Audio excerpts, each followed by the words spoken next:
काम शुरू करने जा रही है और इस पर लगातार नजर बनाए हुए हैं हमारे सहयोगी उपेंद्र हमारे साथ जुड़ रहे हैं। वो भी मेरे साथ ही मौजूद है ज्ञानवापी परिसर के दूसरे हिस्से में। उस वक्त उपेंद्र है, सीधे आपको लिए चलते हैं। उपेंद्र बताइए, इस वक्त का ताजा अपडेट क्या है? सर्वे शुरू होने में कितना वक्त बाकी है?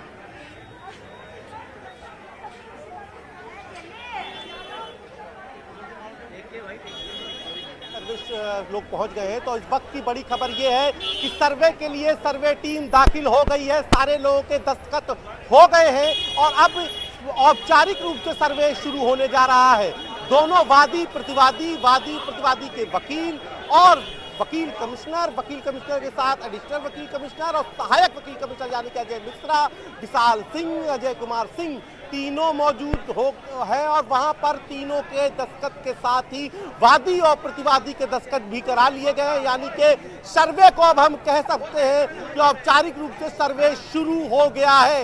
इस वक्त की बड़ी खबर यह है कि सर्वे शुरू हो गया है और यहाँ पर सिर्फ और सिर्फ अब पूरे इलाके को छावनी बना दिया गया है। दर्शन को नहीं रोका गया है, बस दो ही विकल्प रखे गए हैं। एक सड़क के रास्ते जहां पर आप मौजूद है यानी बास फाटक के रास्ते, और दूसरा गंगा द्वार यानी कि जो पूर्वी गेट है गंगा द्वार जो नया बनाया गया है उसके जरिए केवल दर्शनार्थी अंदर जा रहे हैं। तो यानी कि पूरा जो सर्वे का काम है वो शुरू हो गया है। और खास बात यह है कि सुबह से ही यहाँ पर तमाम सारी चहलकदमी है, बहुत सारे लोग यहाँ पर आए हैं। हम उनसे भी आस्था एक बार बात कर लेते हैं क्योंकि लोग क्या सोचते हैं इस पूरी गहमा गहमी के बीच में। कहाँ से आई है मैडम आप? हम लोग आए हैं बिहार से। दर्शन आज सर्वे शुरू हो रहा है ज्ञानवापी का, क्या आप लोग सोचते हैं इसके विषय में? सर्वे होना चाहिए? होना चाहिए जी, सर्वे होना चाहिए। जी हाँ, होना चाहिए। चाहे आप लोगों को थोड़ा विलम्ब जरूर करने पड़े, सर्वे होना चाहिए। जी हाँ, सर्वे होना चाहिए। क्यों होना चाहिए? सर्वे से क्या आएगा? क्योंकि यह जगह जो है मैया का है, वहाँ पर कोई अतिक्रमण किया है, इस वजह से वहाँ का सर्वे हो करके उसका सुधार होना चाहिए। तो यहाँ पर लोग ये सोचते हैं कि सर्वे, गुरुजी कहाँ से हैं आप? सोलापुर से। सर्वे होना चाहिए? सर्वे होना चाहिए। चाहे तले आप लोगों को दर्शन में थोड़ा विलम्ब लगे? नहीं। तो ये देखिए लोगों का जो यहाँ पर आए हैं, भले ही एक चूंकि वैकल्पिक रास्ता है तो ऐसे में लोगों के लिए दिक्कत जरूर है, लेकिन वो ये मानते हैं कि भले ही थोड़ी दिक्कत हो जाए लेकिन सर्वे होना चाहिए। सबकी अपनी अपनी भावनाएं हैं, सबकी अपनी अपनी सोच है। तो कुछ और भी लोग आए हैं। आप लोग कहाँ से आइए मैडम? परिसर के अंदर है क्या? जरूर हम आपके पास लौटेंगे उपेंद्र, बातचीत करेंगे और लोगों की भावनाएं भी जनता तक पहुंचाएंगे कि दरअसल यहाँ पर जो जनता दर्शन के लिए आ रही है उसके बीच में चर्चा का विषय यही बना हुआ है। दरअसल कौतूहल है, ये एक जिज्ञासा है, देश भर की जिज्ञासा है कि दरअसल ज्ञानवापी परिसर के अंदर है क्या। दोनों ओर से पुख्ता दावे जो है वो अलग अलग तरीके से किए जा रहे हैं और इस वक्त एक गेस्ट पैनल भी हमारे साथ जुड़ा हुआ है, उनका रुख हम करना चाहेंगे।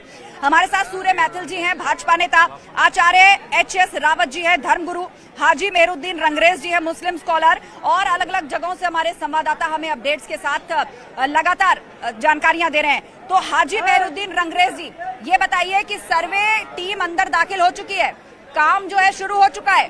पहले 2 बार कहा गया कि नारे लगाए गए, हमें उकसाया गया, करवा लेता प्रशासन सर्वे, हमने थोड़ी रोका था। तो आज कोई स्थिति तो पैदा नहीं होगी, सर्वे होगा, सहयोग होगा। बिल्कुल सहयोग करेंगे मुस्लिम समाज के लोग और सर्वे होना चाहिए, दूध का दूध पानी का पानी होना चाहिए। मगर मैं एक बात बताना चाहूंगा आपके दर्शकों को कि इसमें जो याचिका लगी है उन बहनों ने जो लगाई थी, उन्होंने कहा था साल में हमें एक बार पूजा करने का अधिकार है, हमें पूजा जब हम चाहे जब करें। तो पार्टीशन जो है वो मंदिर मस्जिद की बात नहीं है, इसमें पूजा की बात है, तो उससे किसी को भी ऐतराज नहीं होना चाहिए। तो हम तो चाहते हैं कि पूजा, हाजी साहब पूजा को लेकर तो साल में एक बार वहाँ पे देवी श्रृंगार गौरी की पूजा होती है, वो होती रही है, आगे भी होगी। जिनकी आस्था है श्रृंगार गौरी में, जो दर्शन करना चाहते हैं वो ऐसे भी करना चाहते हैं। लेकिन बड़ा सवाल ये है कि ये ज्ञानवापी परिसर के अंदर जो ये इमारत है जिस पर 3 सफेद गुंबद है, आप कहते हैं कि वो मस्जिद है, लेकिन हिंदू पक्ष कहता है कि मंदिर तोड़कर बनाया गया। बहुत सारे तथ्य प्रोड्यूस किए जाते हैं, उसके अंदर तहखाने हैं, कहा जाता है कि वो देवी श्रृंगार गौरी का गर्भगृह है, व्यास जी की तपोस्थली है, तो वो पूरी तरीके से एक हिंदू स्पिरिचुअल प्लेस है। तो इस पर फैसला होना चाहिए। आपको लगता नहीं कि ये डिस्प्यूट क्यों रहे? होने दीजिए साफ स्थिति, होने दीजिए सर्वे, चलने दीजिए मामला। बिल्कुल अरे होने दीजिए, हम मना कोई नहीं कर रहा, मगर याचिका जो है वो पूजा करने के लिए मांगी गई है कि हमें पूजा करने का अधिकार दिया जाए। मगर मगर इसमें जो है मंदिर और मस्जिद का मसला नहीं है कि मंदिर वहाँ पे मंदिर था, मस्जिद तोड़ के नहीं, आप कैसे कह रहे हैं मंदिर और मस्जिद का मसला नहीं है? रंगरेज से आप किस बिना पे कह रहे हैं कि मंदिर और मस्जिद का मसला नहीं है? यहाँ तो हर कोई यही बात कर रहा है कि वो इमारत दरअसल है क्या, उसमें से पर्दा हटना चाहिए, कानूनी रूप से एक नतीजे पर पहुंचना चाहिए कि वो क्या है, वो क्या है। और काशी कॉरिडोर के जिस हिस्से पर आज हम चर्चा कर रहे हैं ना, वो कोई आम पूजा स्थल नहीं है, वो विशिष्ट आराधना स्थलों में आता है। ये काशी है, अयोध्या, काशी, मथुरा, इसका सेंटिमेंट आप समझ रहे हैं? आप कैसे कह रहे हैं कि मसला ही नहीं है कि वो मस्जिद है कि मंदिर है? पूजा अपनी जगह है, बिल्कुल है, इजाजत मिली है, पूजा होती है, ठीक है, दावा पेश नहीं किया किसी ने। ठीक है, चलिए, मामला कोर्ट में है, मुझे लगता है